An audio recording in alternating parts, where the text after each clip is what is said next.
A'udzubillahi minasyaitonirrajim. Bismillahirrahmanirrahim. Alhamdulillahirrabbilalamin. Wassalatu wassalamu ala Sayyidina Muhammadin ashrafil anbiya'il mursalin wa ala alihi wa sahbihi ajma'in. Assalamualaikum warahmatullahi wabarakatuh.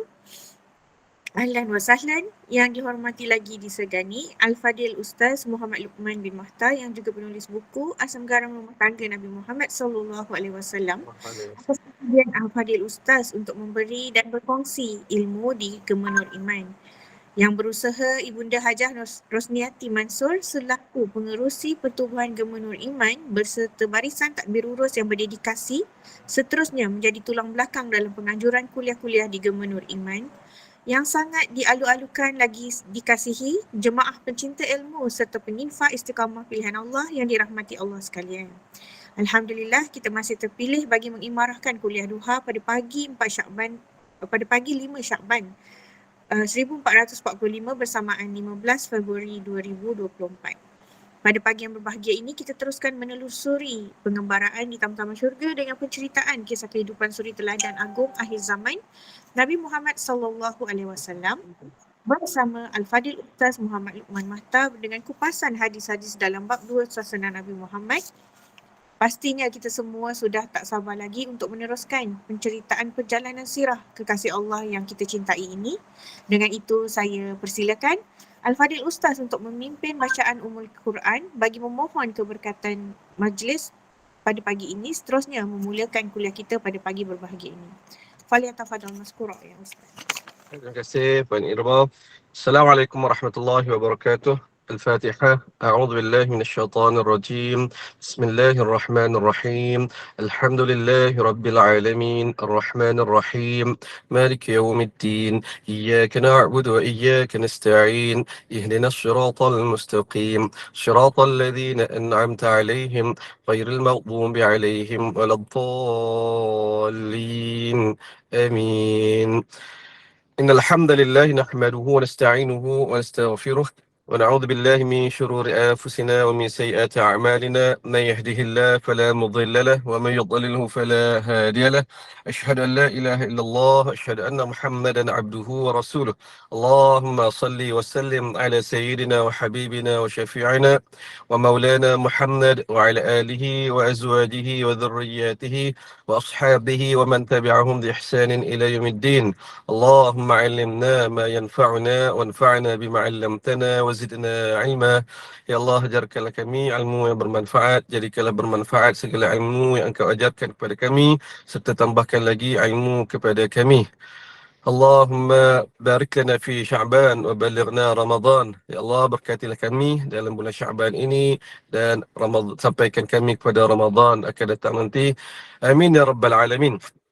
Terima kasih sekali lagi dan berkali-kali lah kepada jemaah Gemenur Iman yang khususnya dirajui oleh Puan Hajah Rosniati, AJK dan seluruh kita penuntut ilmu menjawat ataupun memegang kejawatan tapi gelaran sebagai talibul ilm itu satu bukanlah kebanggaan tapi satu benda yang kita kata aku nak bukan kata layak tapi nak aku pegang title itu sampai ke sudah sebab kita menuntut ilmu sampailah ke habis usia kita dan menuntut ilmu ini banyak kelebihan, banyak fadilat dia Nabi sallallahu alaihi wasallam sebut dan dalam banyak hadis lah. Begitu. Baik, sekali lagi kita bersiaran secara eksklusif lain macamnya di kampung sebelah isteri saya di Lenggong. Kalau kampung sebelah saya memang tak dapat lah. Di Kelantan tak ada rezeki di situ sebab ni line internet memang orang kata teruk lah. Memang senyap lah. Sebelum kita melangkah jauh, saya tak merancang sebenarnya untuk balik kampung ni. Baru 2 hari ni masuk gua kan. Tapi dapat berita musibah yang berlaku pada saudara, jadi ada masa paksalah kita gagah untuk pergi ziarah lah. Doakan Allah gantikan untuk saudara saya yang terbaik. Di kematian anak, lahir-lahir anak tak ada seminggu, dia tak ada seminggu, masuk minggu kedua meninggal dia dengan pelbagai komplikasi lah. Doakan dan kita yang melihat satu dah, yang menanggung lagilah kan. dan kita kena memahami. Antaranya kita bukanlah kata teruknya orang ni, bukan, tapi kita kena memahami keadaan mereka. Antaranya uh, boleh jadi pesanan sabar itu tak sesuai, tak kena, bukan dia orang tak tahu. Siap pesan lagi. Siapa-siapa saudara pergi, jangan duk sebut sabar lah gini. Dia jadi melenting orangnya. Kita pun tahu, bila kita dah siapkan awal begitu, kita taklah terasa ni sangat. Bukan tak sabar, tapi dia perlukan masa untuk ni. Biarlah kita pergi untuk bertemu mata, untuk masa itu pun kehadiran kita pun sudah memberi sokongan moral, dan kita orang akan mereka suami isteri tabah untuk ni. Nak kata pesanan sabar tu macam sabarlah, itu belum tentu, bukan sesuai. Sebagai saya ingat pengalaman saya di Mekah sebelum ni, apabila mutawif sebut sabarlah, kena penumbuk kena penumbuk dengan jemaah. Ada masa tak sesuai, perkataan tu bagus, tapi masa tu keadaannya tidak sesuai. Setelah kita kata sabar ni, seorang kau nak kata apa, aku tak sabar, kan? Dia sedang menahan sabar lah tu. Kita gunalah ayat-ayat lain dengan hikmah yang kita ada. Baik, teruskan pengajian kita insya-Allah. Dan saya ingat seperti biasa juga, sebelum ni apabila buat siaran secara eksklusif ini, saya tak bawa buku dan saya perlukan pembaca. Siapa yang boleh tawarkan diri untuk jadi pembaca, kita baca sikit, saya huraikan yang semampu saya. Boleh, siapa yang boleh tolong bacakan? Bacakan yang daripada Al-Aswad berkata Ibnu Zubair yang itu ke Ustaz? Boleh. Baca Melayu saja boleh. Okey, baik. Kita sekarang di Asam Garam 44, Nabi berkongsi impian dengan isteri.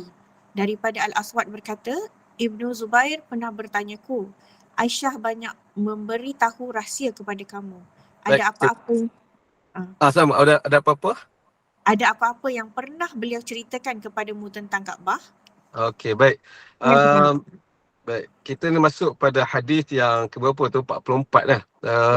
Dan insya-Allah kita akan baca hadis ini dan hadis selepas pada ni membawa tema yang sama, iaitu berkongsi perasaan. Hadis pertama yang kita akan sama-sama baca ini berkongsi impian. Saya ambil hadis ini secara isyarat, secara tidak langsung daripada hadis ini. Itu cara kita, saya ingat saya kempenkan untuk kita mentadabbur hadis-hadis Nabi SAW. Kita tidak terikat dengan tajuk ataupun bab asal yang diletakkan oleh ulama apabila menempatkan sesebuah hadis itu.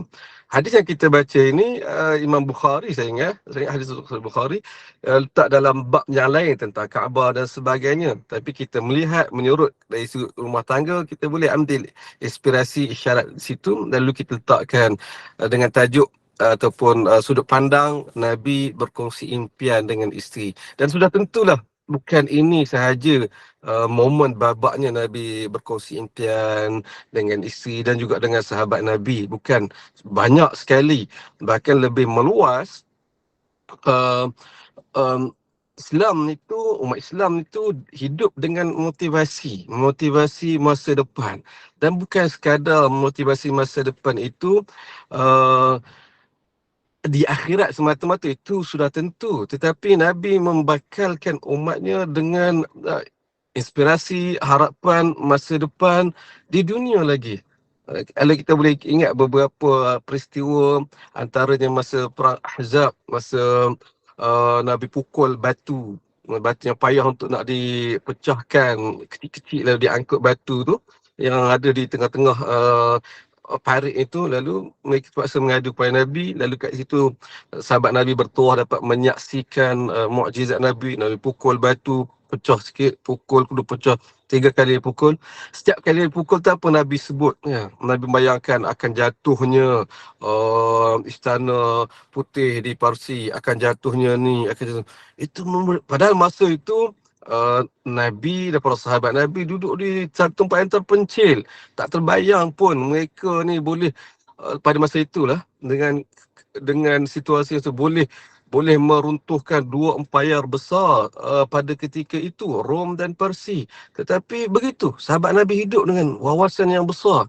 Sebab itu apabila Nabi SAW meninggal dunia, sebahagian sahabat Nabi yang mereka seolah tidak boleh terima kewafatan Nabi, antaranya Sayyidina Umar. Apa yang Sayyidina Umar sebut? Nabi tak akan mati sehingga kita mengalahkan Rom dan Parsi. Berkait dengan apa yang Nabi pernah sebut sebelum pada ni. Betul. Nabi memberi gambaran, ramalan, impian bahawa kita akan mengalahkan Rom dan Parsi. Tetapi kita tu siapa? Belum tentu Nabi. Yang mana kata kita tu umat Islam. Yang tu sahabat Nabi tak tahu lagi ketika itu. Jadi begitu. Kita umat Islam hidup dengan semangat. Saya dah nak tekankan begini. Sebab itu ada dalam satu tulisan saya sebelum pada ni, saya kumpulkan hadis-hadis umat akhir zaman.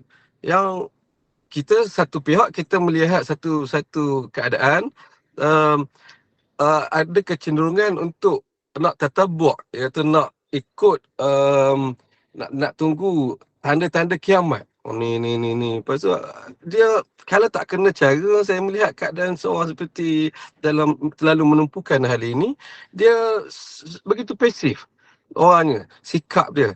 Dan apa-apa pun dia ulas. Oh ni akhir zaman dah, kita akhir zaman dah teruk dah. Dia ulas begitu. Saya rasa kurang selesa. Sehingga kan saya kumpulkan hadis, saya kata betapa akhir zaman itu tersedia masa depan yang cerah untuk umat Islam. Yang kita sebenarnya tumpu kepada itu, dia akan membina semangat ke depan. Antaranya kita akan mengalahkan Yahudi nanti begini, nanti akan ada umat Islam menjadi kaya raya semula, sampai tidak ada orang nak terima zakat, nanti akan turunnya Imam Mahdi, akan turunnya Nabi Isa. Itu semua motivasi. Dan saya kena katanya begitu. Kita kena hidup dengan impian ke depan yang cerah, barulah kita insya-Allah hidup semangat kita dan kita ke arah itu. Baik, itu dari segi tajuk dia, berkongsi impian. Balik kepada hadis kita, Nabi berkongsi impian dengan isteri dalam babak ini, iaitu dengan Sayyidatina Aisyah. Dari segi perawi, daripada Aswad kan, daripada Aswad dia cerita bahawa Ibnu Zubair telah tanya kepada dia. Ni dua watak yang mungkin jarang kita temui lalu apabila kita membaca hadis. Tapi Ibnu Zubair tu banyaklah. Al-Aswad ialah anak murid, antara anak murid Sayyidatina Aisyah dan juga anak murid sahabat Nabi yang lain. Sangat rajin orang dia. Dia juga anak murid utama kepada sahabat Nabi Ibnu Mas'ud dan Abu Hurairah, tak silap saya. Dan banyak hadis yang dia yang bawakan. Al-Aswad ni saya ada sebut sebelum pada ni kan. Beliau dalam kategori tabi'in, iaitu generasi selepas sahabat, generasi yang tidak dia melihat sahabat tapi dia tidak melihat Rasulullah sallallahu alaihi wasallam. Ini tabi'in, tetapi dia eksklusif sikit lagi. Dalam tabi'in itu dia kategori mukhadram. Saya kalau jumpa generasi ni, kita tekankan sikit mukhadram, mim kha dad ra mim, mukhadram ni dia orang dewasa yang sempat zaman jahiliah dan sempat zaman Islam, tapi tak bertemu Nabi sallallahu alaihi wasallam. Ni mukhadram, orang yang tahu masa jahiliah, mana sebelum era Nabi dibangkit menjadi rasul, dia sudah hidup. Apabila Nabi menjadi rasul, dia hidup dan tahu kedatangan, tahu kerasulan Nabi sallallahu alaihi wasallam dan beriman masa tu, cuma tak jumpa Nabi. Ini mukhadram. Ramai. Antara tadi Al-Aswad, dia datang dari Kufah ataupun Basrah, dapat berita masuk Islam dia kat sana. Tapi datang sampai ke Madinah, dia datang ke Madinah, Nabi dah tak ada. Samalah juga dengan beberapa lagi tokoh mukhadram terkenal, ialah Uwais Al-Qarni, yang doanya makbul berkat dia khidmat pada ibu dia. Dia orang Yaman, nak datang sangat ke Madinah, tapi terhalang dengan sebab tanggungjawab yang rasa lebih besar, itu menemui Nabi sallallahu alaihi wasallam, sehingga terlepas gelaran sahabah itu, tapi Allah ganti dengan doanya yang makbul. Ini Uwais Al-Qarni. Ini golongan mukhadram. Apabila dia sampai Madinah, dia menuntut ilmu dengan ramai sahabat Nabi SAW, lalu menjadi tokoh dalam keilmuan dalam sejarah Islam. Dia, nama dia siapa? Al-Aswad. Dia keluarga Nakha'i. An-Nakha'i belakang dia. Sebab nanti dia dan anak beranak dia nanti dia jadi keluarga ilmuwan yang berkembang nanti selepas pada tu, ia akan daripada susur galur mereka nanti akan membentuk satu mazhab yang besar dalam sejarah Islam, mazhab Hanafi. Imam Abu Hanifah dia belajar daripada keluarga ni. Nakhai ni, Ibrahim Nakhai itu anak saudara dia ke apa. Di keluarga ini bermula dengan Al-Aswad ini. Ni masya-Allah. Uh, saya saya secara peribadi Allah mengimpikan hal seumpama itu. Itu kita memulakan dan keilmuan itu diteruskan oleh anak cucu kita, keluarga kita. Bukan senang. Tak semua ulama terdahulu ada rezeki yang begitu. Ada yang berakhir dengan diri dia sahaja. Dia ilmuwan tapi tidak diteruskan dengan keluarga. Tapi sebaliknya ada sebahagian ulama yang bertuah, dia tu mungkin tidak seberapa nama dia, tapi ilmu dia mengalir daripada dengan anak dia, dengan cucu dia, semua menjadi keluarga besar. Sebagaimana Al-Aswad ini. Baik, ini zaman dia, peristiwa ini zaman dia ketika Ibnu Zubair, Abdullah bin Zubair, anak saudara Sayyidatina Aisyah menjadi khalifah ketika itu di Mekah. Dia menguasai, ini zaman masya-Allah, ni zaman pergolakan. Bukan pergolakan sangat, tapi ini selepas pada kematian Sayyidina Muawiyah, lalu berlaku konflik kan, sejarah Islam lah kita sentuh secara tak langsung, iaitu jadi 3 penjuru. Zaman Sayyidina Muawiyah, yang mana sebelum pada itu Sayyidina Hassan, cucu Nabi SAW, rela menyerahkan kuasa kepada Muawiyah, lalu jadilah tahun itu tahun Amul Jamaah, tahun perpaduan. Selama 20 tahun lepas pada itu, daripada tahun 40 Hijrah sampailah tahun ke-61, 62 Hijrah, 20 tahun lebih itu tu zaman kita prosperous, zaman paling makmur, paling stabil umat Islam, yang menyaksikan peluasan wilayah Islam, empayar Islam lebih luas berbanding sebelum pada ni. Rom, Parsia, apatah lagi, semua tu dah orang kata berkubur. Orang kata di orang kata tengah Arab itu. Tapi lepas Sayyidina Muawiyah meninggal dunia, kembali berlaku konflik apabila naik anak dia Yazid bin Muawiyah. Dan di situ ketika itu menyaksikan dunia Islam terpecah kepada 3. Pertama di Syam, yang dominan dia itu empayar Muawiyah, kemudian berterusannya dinasti Umayyah. Kemudian di Madinah ada orang kata kerajaan serpihan yang diterajui oleh Sayyidina Hussein, cucunda Nabi SAW. Dan di Mekah, iaitu Ibnu Zubair, Abdullah bin Zubair bin Al-Awwam. Ini anak saudara, anak sepupu Nabi SAW. Masing-masing ni orang kata dua-dua ni masing-masing mengangkat diri sebagai khalifah juga. Ini berlaku isu dia. Sayyidina Hussein akhirnya terbunuh dalam perang Karbala, dan seterusnya Sayyidina Ibnu Zubair bertahan beberapa tahun di Mekah, kemudian juga terbunuh nanti, berlaku serangan terhadap Mekah, Kaabah runtuh dan sebagainya. Ini nak ceritanya, saya bagi latar belakang, nak ceritanya peristiwa hadis yang kita baca ini berlaku dalam situasi itu. Ibnu Zubair masa itu duduk di Mekah dan dia menjadi khalifah bagi sebahagian yang berbaiat pada dia, dan dalam masa berdepan dengan serangan daripada kerajaan yang lebih besar, Khilafah Umayyah masa itu berlaku serangan. Baik, di Mekah ketika pada satu tahun sekitar tahun 64 Hijrah tak silap, sebab 65 dia meninggal, 64 Hijrah berlaku banjir. Berapa kali dalam sejarah Islam ini banjir Mekah, lalu Kaabah runtuh.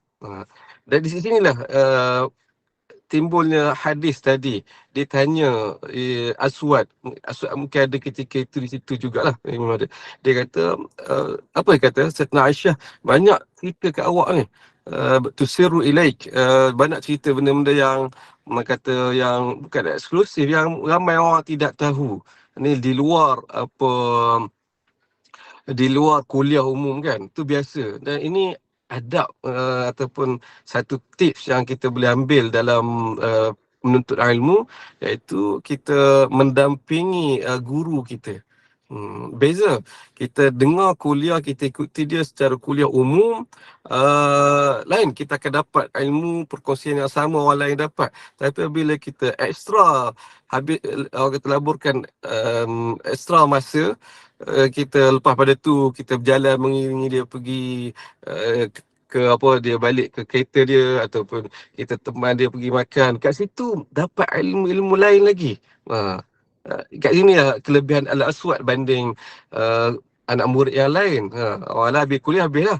Dia mendampingi lagi guru, dapat ilmu. Itu yang maksud tusiru ilaik. Bukan saya nak sebut Sayyidina Aisyah ni cerita kat dia je, kat cerita orang lain. Tak. Ilmu begitu. Dia dipancing dengan persoalan, pancing dengan pendampingan. Ni kadang masa kuliah umum tidak orang kata tidak diketahui kan, tak terkeluar, tak ada keperluan, tapi sembang personal ni keluar mutiara-mutiara yang lain. Ini Aswad. Saya nak sebut tadi supaya tidak ada salah faham bahawa Sayyidina Aisyah cerita kat dia sahaja, bukan begitu ya.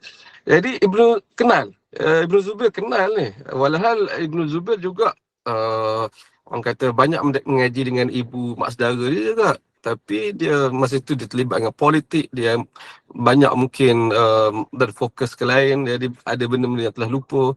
Jadi dia ingat tak ingat lah barangkali ada ni mak saudara aku cerita tentang Kaabah, tapi apa dia ingat tak ingat. Sebab itu dia rujuk kepada, kalau kita kira orang luar lah, orang jauh lah, Al-Aswad, dan ia orang tepat dalam hal ini. Dia tanya, Sayyidina Aisyah dulu mak saudara saya ada selalu banyak cerita kat awak benda-benda yang ni. Ada tak dia sebut tentang Kaabah? Tentang Kaabah. Maknakan soalan tu kalau dia tidak tahu sesuatu, dia tak akan tanya. Dia tahulah maknanya. Tapi dia tak ingat, tak sure, tak pasti apa yang tu. Lalu dia tanya kepastian kepada Al-Aswad. Baik, teruskan. Panjang huraian saya. Baik Ustaz. Dah mana pula? Sekejap Ustaz ya. Awal-awal. Okay. Aku menjawab, Aisyah pernah berkata bahawa Nabi pernah bersabda, wahai Aisyah, kalau bukan kerana kaum awak masih baru menurut Ibnu Zubair daripada masa kafir, pasti saya bina semula Kaabah. Saya akan buat berhenti setakat itu. Baik. Ini kita mula masuk mendalam dengan hadis itu. Aswad pun kata ada. Dalam hadis, dia ada beberapa hadis, saya ingat ni hadis yang ringkas saja. Ada, iaitu Sayyidina Aisyah pernah beritahu pengalaman dia. Dan ini juga pengalaman yang eksklusif. Kalau lah tidak ada keperluan untuk ditanya, maka mungkin tak keluar. Sayyidina Aisyah beritahu pengalaman dia yang eksklusif dengan Nabi sallallahu alaihi wasallam. Nabi pernah sebut kepada dia, wahai Sayyidina Aisyah, kalau tak kerana kaum awak ni masih lagi baru, yakni baru masuk Islam, baru lagi keluar daripada era jahiliah, nescaya saya akan runtuhkan Kaabah. Saya akan bina semula. Ini Nabi sebut ketika sama ada Fathu Mekah ataupun ketika Fathu Mekah. Ketika Fathu Mekah, kita tahu peristiwa Fathu Mekah, penguasaan Nabi menguasai Mekah secara total, dan insyaAllah ajaib apa yang dilalui pada hari itu. Saya duk kajian saya pada hari ini tentang sejarah Mekah kan. Doakanlah buku saya tak gerak-gerak lagi ni, paksa bercuti keluar gua pula ni. Sangat-sangat ajaib. Apa yang berlaku, benda besar yang Nabi buat ketika itu masuk saja Kaabah itu. Kalau riwayat sebut sekeliling Kaabah itu ada berhala. Ada riwayat sebut ada 360 berhala sekeliling. Itu yang kita maklum. Tak masuk dalam Kaabah lagi, masuk dalam Kaabah ada lagi berhala, Hubal, dan bahkan ada patung-patung lain. Antara patung Nabi Ibrahim, patung Nabi Ismail, dan juga patung Nabi Isa dan Maryam. Ada semua tu. Bagaimana patung-patung ni semua ada juga, ada kisah yang tersendiri. Yang saya baru tahu, Atas Kaabah tu ada patung juga. Atas Kaabah tu ada patung. Tak tahu boleh bayar macam mana keadaan masa tu. Dan semua patung ni diruntuhkan, dihancurkan dan sebagainya, dibersihkan. Ini yang Nabi buat, no kompromi. Ada impian yang Nabi buat satu lagi yang Nabi tak terbuat, bukan tak terbuat, tak mampu buat, tapi Nabi tak jadi buat. Kita batalkan hasad tu yang Nabi sebut pasal Sayyidina Aisyah. Kalau tak kerana aku fikir ada efek yang lebih besar, yang kesan mudarat yang lebih besar, nescaya dengan Kaabah tu aku runtuhkan. Bukan runtuh habis macam tu, tak. Runtuh untuk bina semula. Kenapa Nabi nak bina semula ni? Kenapa Nabi nak runtuh sebelum pada tu? Ada penjelasan je. Teruskan.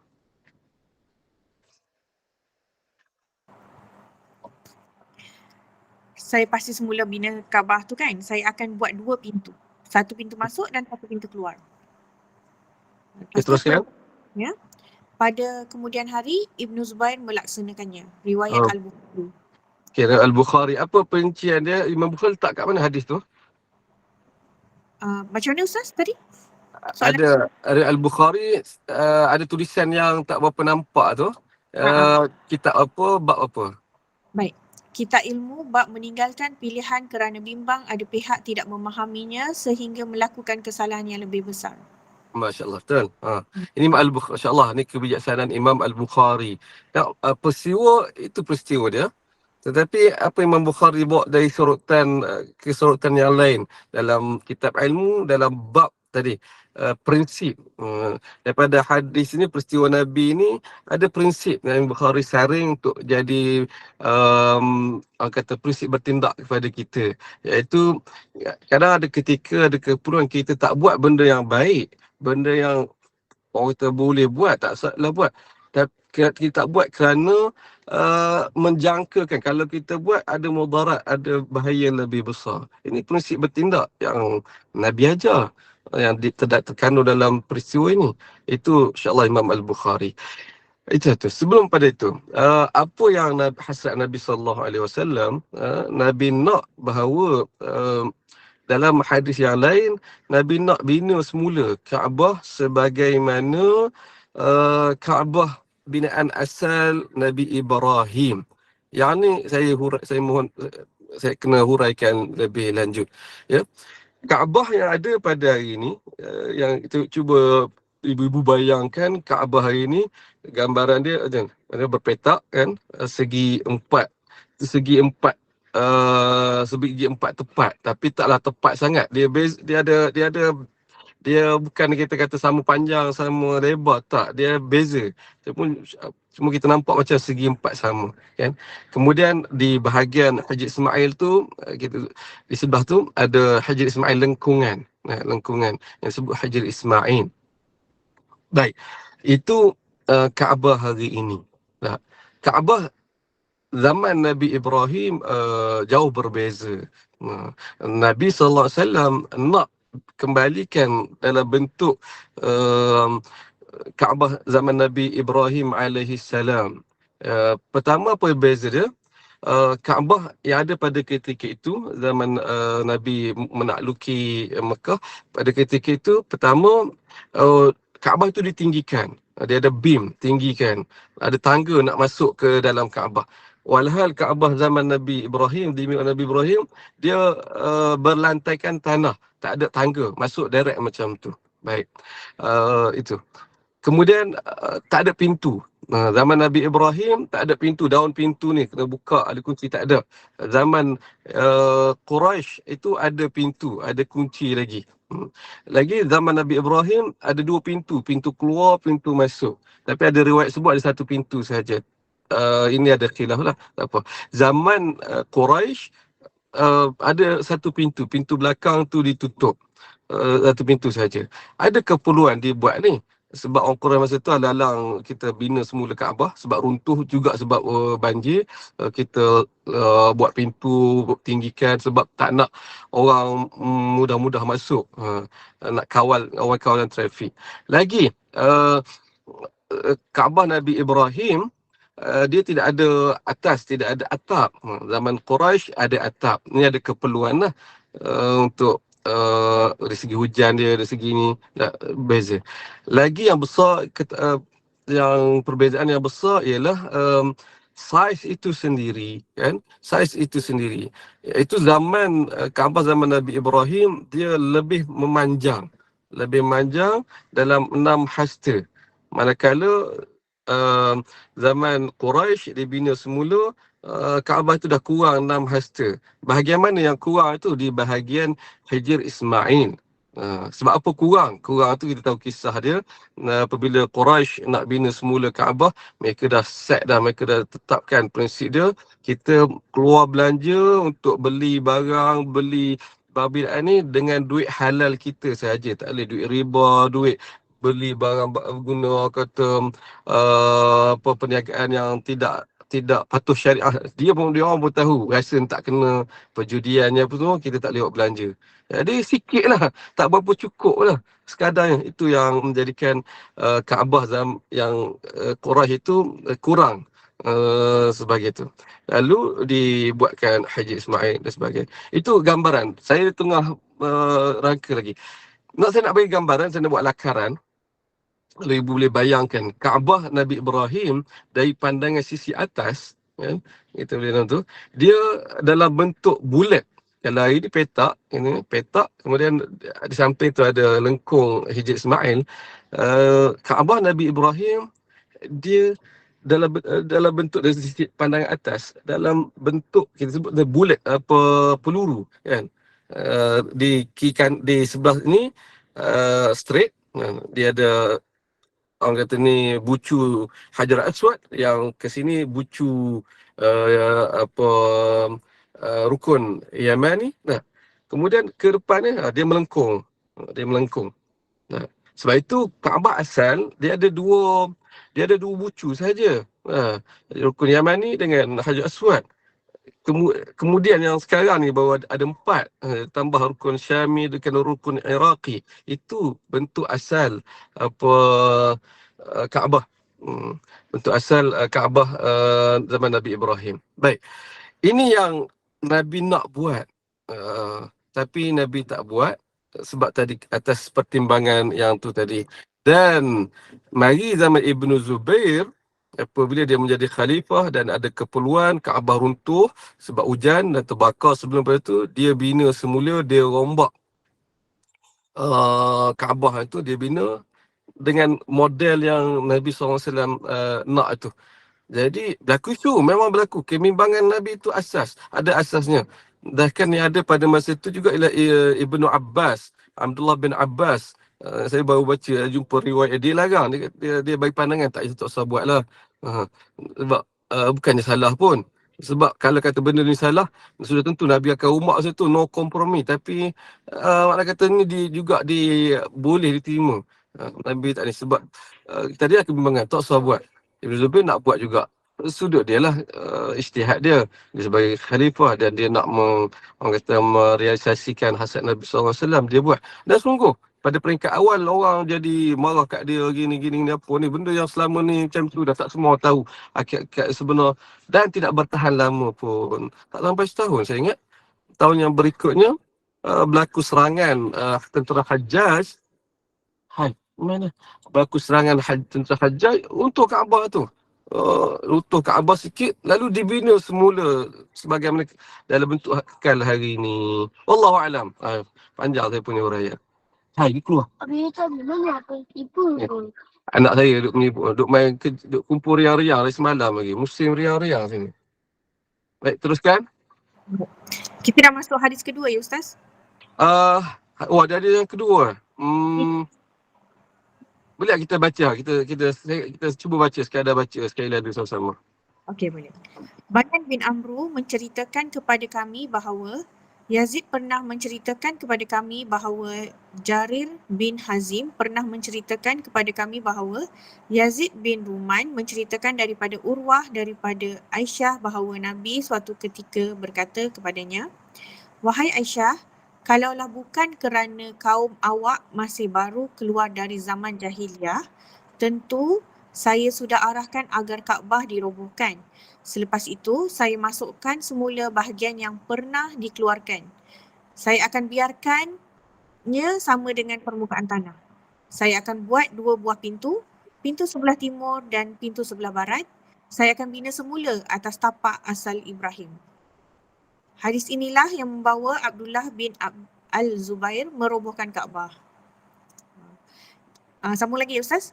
Sambung kita habiskan. Habiskan ya. Yazid berkata, aku melihat sendiri ketika Ibnu Zubair merobohkannya dan kemudian bina semula. Beliau masukkan sekali dengan Hijr Ismail. Sungguh aku dapat tengok tapak asal Ibrahim berupa batu seperti bonggol unta. Jarir berkata, jadi aku bertanya kepadanya, Yazid bin Ruman, di mana tempatnya? Beliau pun membalas, biar aku tunjukkan kepadamu sekarang. Kemudian aku bersamanya masuk ke dalam Hijr. Beliau menunjuk pada suatu tempat. Kata beliau, inilah tempatnya. Jarir melanjutkan, lalu aku mengukur jaraknya dari Hijr dengan kira-kira jaraknya sekitar 6 hasta. Riwayat Al-Bukhari, Kitab Haji, bab keutamaan Makkah dan bangunannya. Nampaknya Ustaz dah jelaskan tadi. Saya jelaskan dah. Saya dah jelaskan. Jadi kita tak perlu hurai. Sebab semalam saya minta tolong Kak Kak Intan untuk ni hadiah apa kita baca ni. Saya tak tengok ada panjang selepas pada tu. Alhamdulillah kita dah hurai secara tak langsung tadi. Itu memperincikan, kedua tu memperincikan apa bentuk Kaabah yang Nabi Hasan nak buat dan direalisasikan oleh Ibnu Zubair. Wallahu alam. Ini untuk hadis yang pertama. Untuk khusus pengajian kita asam garam rumah tangga Nabi sallallahu alaihi wasallam, kita mengambil surutan, kita keluarkan inspirasinya. Nabi berkongsi impian dengan isteri, dan jadi pengajaran untuk rumah tangga kita, kalau masih lagi ada pasangan suami isteri, berkongsi-kongsilah impian dan harapan dengan pasangan dalam tentang apa jua, anak tentang apa jualah masa depan sebagainya. Dan itu yang orang kata tadi susah senang bersama. Wallahu alam. Baik, sebelum kita pergi baca hadis yang kedua, ada sebarang persoalan, sebarang tambahan, dipersilakan.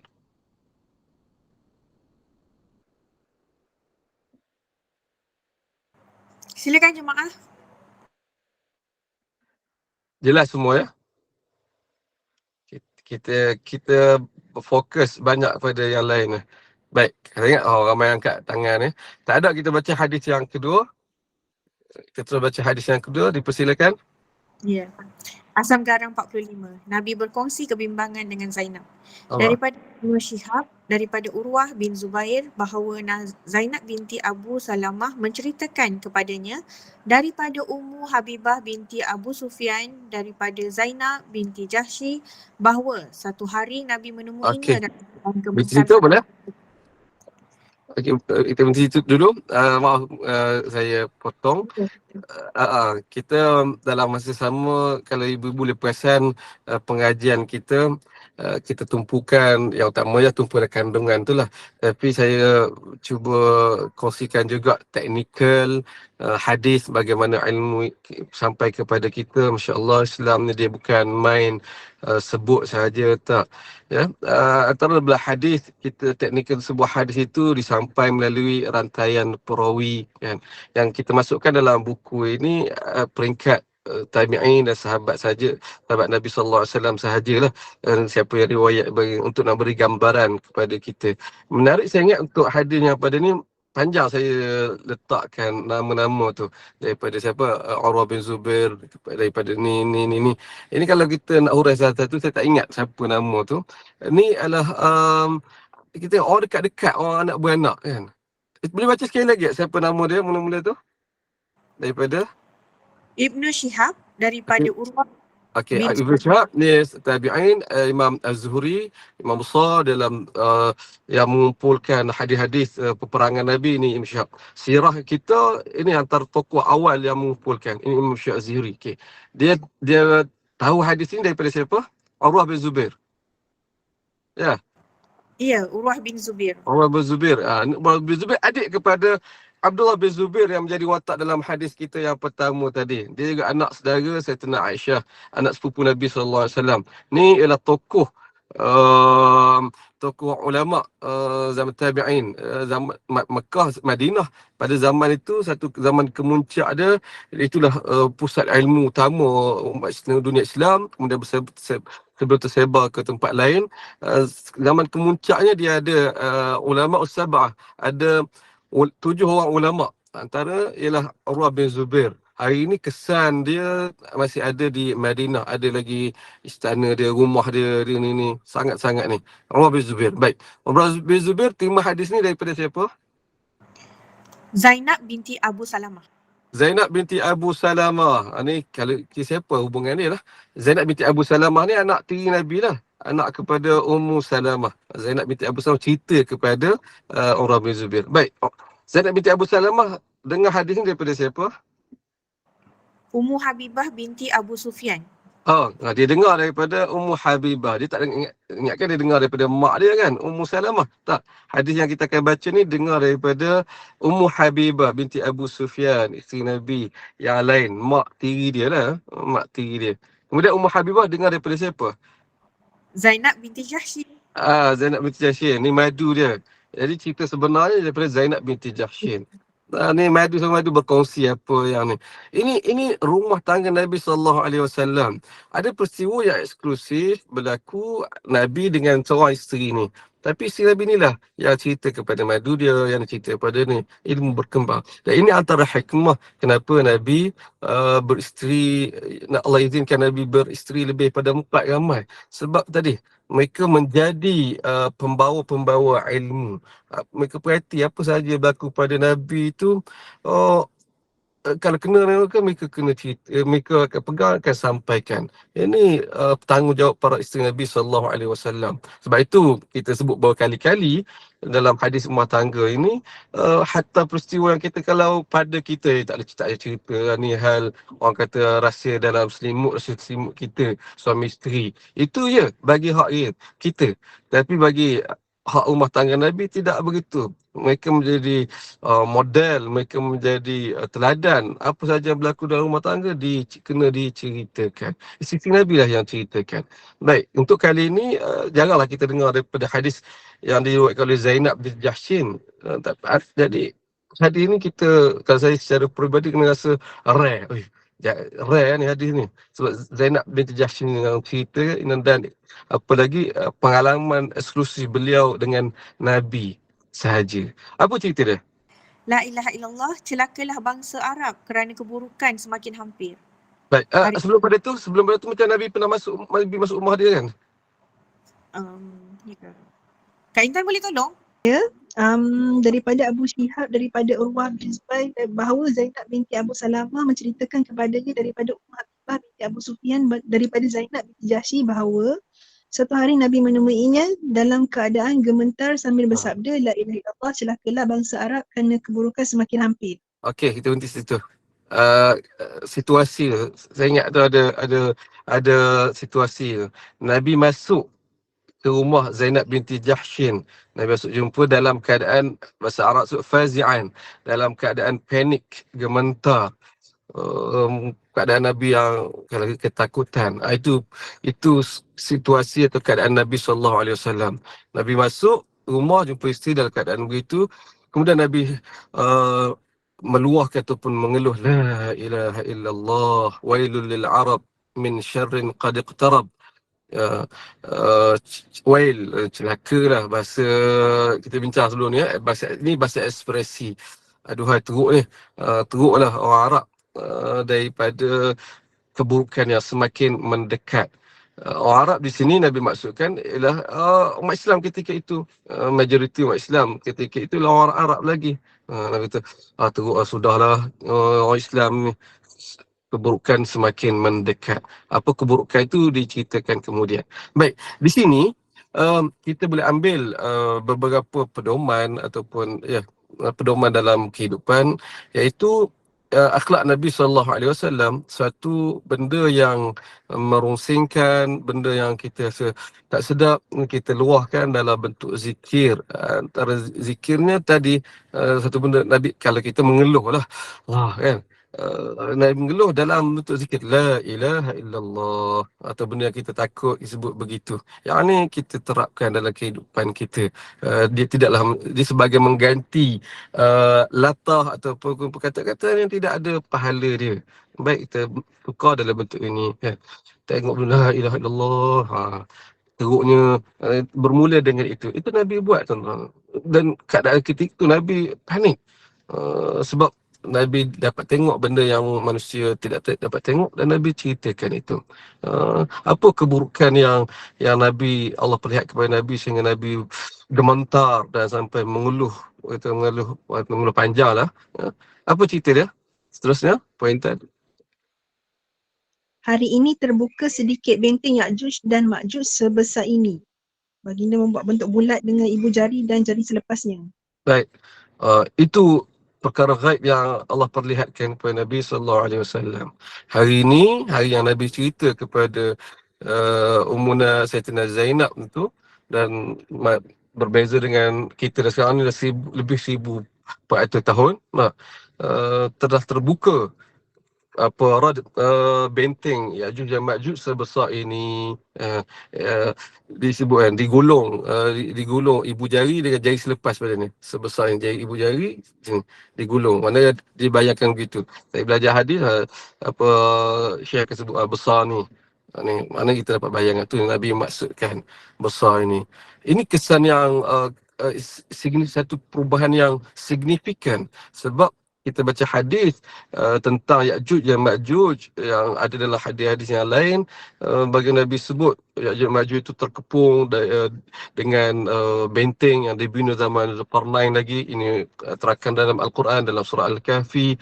Bagaimana dalam hadis pula Nabi sebut usahanya Ya'juj dan Ma'juj, hari-hari mereka duduk orang kata duk congkir, duk nak tebuk benteng mereka itu, tebuk seharian, tengok terbuka lopong sebesar ni, lopong. Tengok dah malam dah gelap dah. Okey, balik sambung esok datang nak sambung, tengok kuasa Allah jadi elok balik. Ni benteng tu yang asalnya semalam dia tengok berlubang, jadi elok balik. Buat lagi sekali dia orang, hari-hari begitulah itu keadaannya. Lalu hari yang Nabi cerita ini, Nabi mengeluh panjang Allah. Ini perubahan. Hari itu terbuka dan tak tutup dah. Dia orang Ya'juj dan Ma'juj bangun pagi hari itu, tengok lubang yang mereka buat sebesar itu semalam tu, kekal macam tu. Jadi ini mula berubah situasi dia. Lalu itulah makna kata lepas pada tu dibesarkan sampailah Ya'juj dan Ma'juj keluar akhir zaman nanti. Baik, adalah perbincangan hingga pada hari ini Ya'juj Ma'juj ni dah keluar ke belum, ni ada kata dah keluar. Yang ni saya tak nak bincang panjang lah.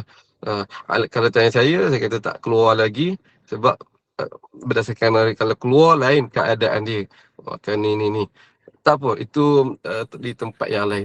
Kita fokus kepada keadaan Nabi, hadis Nabi ketika itu. Baik, seterusnya. Zainab binti Jahsy berkata, aku bertanya, wahai Rasulullah, adakah kita tetap akan binasa sedangkan masih ada antara kita orang baik-baik? Baik, Orang baik-baik. Baik, menarik sini. Soalan saya duk mengamati soalan Sayyidatina Zainab ini sangat bijak bagi soalan. Sebab awal saya berfikir connection, kaitan kenapa Sayyidatina Zainab tanya soalan macam ni. Cuba kita fikirkan, Nabi SAW masa tu Nabi meluahkan Allah Ya'juj dan Ma'juj, benteng terbuka besar gini ni. Kita dengar, saya dengar soalan lain yang mungkin saya tanya. Kita tanya, pasal macam Rasulullah, bila nak ni kita nak tumpu kepada peristiwa itu. Tapi lain pula yang Sayyidatina Zainab tanya, adakah kita akan binasa? Walhal pada masa itu ramai lagi orang baik-baik. Ini Masya Allah, soalan yang bijak seorang isteri. Dari sudut begini, pengajaran yang Nabi ajar kepada mereka ada yang kiamat mati, bahawa tidak dapat dielakkan, akan berlaku keadaan itu. Ya'juj akan keluar, akan buat kerosakan begini. Itu tidak ni. Jadi Sayyidatina Zainab nak tahu situasi pada ketika itu. Mana tak dapat elak dah ni, akan berlaku. Baik. Masa Ya'juj dan Ma'juj keluar nanti, andaikan ketika itu ramai lagi orang baik-baik di kalangan, adakah kita terkena dengan musibah itu? Ni prinsip dia begini, iaitu daripada hadis, daripada ayat Quran, Allah sebut satu musibah yang menimpa satu tempat itu, dia tak akan berlaku dengan saja-saja, dia berlaku dengan sebab tadi kefasikan. Zaharal fasadu fil barri wal bahri bima kasabat aydin nas.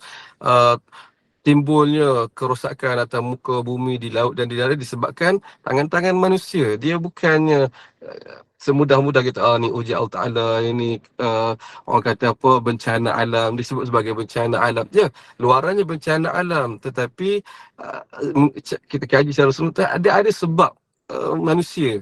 Hari ni kita apa, climate change, ni lapisan ozon makin menipis apa semua, tengok ada sebab tangan-tangan manusia. Kita juga, punca kita juga. Itu memahami sifir ataupun sifir sunnatullah itu penting bagi orang Islam untuk merancang kehidupan dia.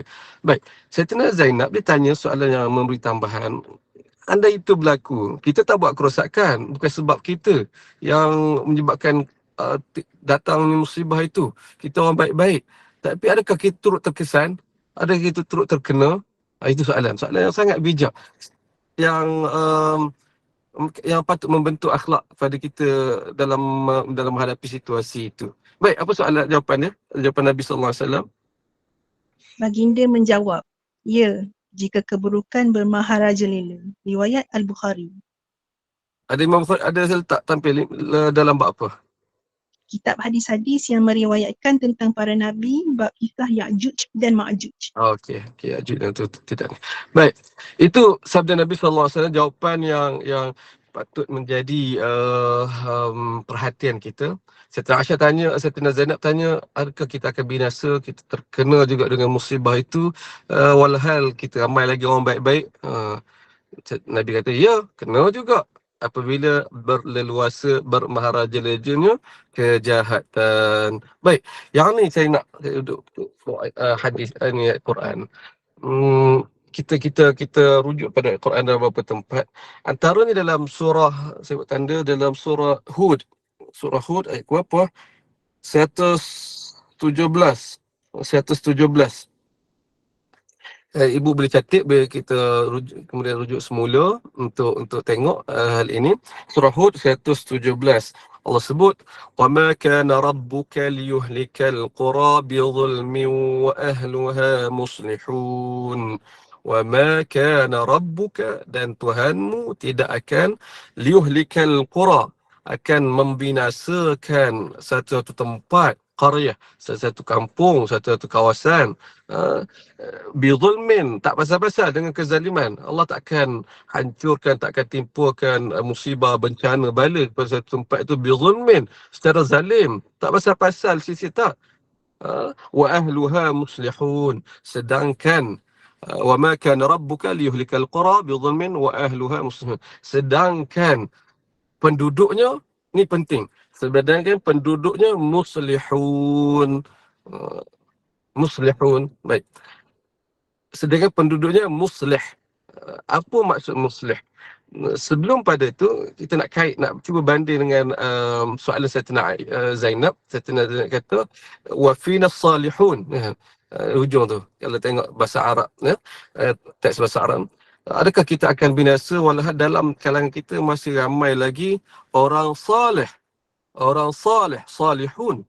Nabi kata ya, apabila kejahatan bermaharajalela.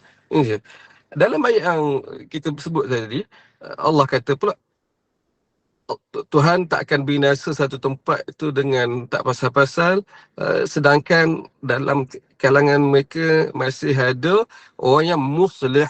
Salih, muslih, ini dua golongan yang berlainan. Orang salih belum tentu dia muslih. Orang yang muslih, insya-Allah dia orang saleh. Apa beza dia? Saleh orang baik, orang baik-baik. Dia baik untuk diri sendiri sahaja. Pergi masjid, dengar kuliah. Dia baik dia sendiri. Tak kisahlah orang lain. Sebab kita kata apa, kubur masing-masing. Lantaklah kau nak jadi ahli neraka, tak datang masjid, lantak kau lah, aku tak ni. Aku bawa diri aku saja. Ini orang saleh. Beribadahnya baik Allah Ta'ala, ni, menambah ilmunya, kita lah semuanya, insyaAllah orang saleh. Tapi tak semua orang saleh itu muslih. Muslih, tadi saleh orang baik, muslih orang yang membuat kebaikan, dia mengubah suatu perkara itu jadi lebih baik. Ini muslih. Iaitu orang yang kita bahasa ni jaga tepikai orang lah, yang sibuk-sibuk duk nasihat orang itu, duk ni al-amru bil ma'ruf, yang kempen buat baik, cegah buat kejahatan. Ini muslih. Prinsip yang Allah letak, sunnatullah yang Allah letak dalam kehidupan ni, selagi mana ada cukup orang muslih, golongan yang buat kebaikan, yang cuba baiki keadaan ni, selagi itu Allah jaga, Allah tak timpakan musibah. Tapi andai kata tidak ada orang muslih, ataupun tak cukup orang muslih mengikut syarat Allah Ta'ala, tapi ada ketika itu ramai orang salih, orang baik-baik, masjid penuh, tapi lantaklah apa nak berlaku kat negara, kat negeri kita ni, apa ni, time tu Allah timpakan juga timpakan juga musibah bencana. Ini saya sebut tadi, memberi prinsip kita dalam pertindakan.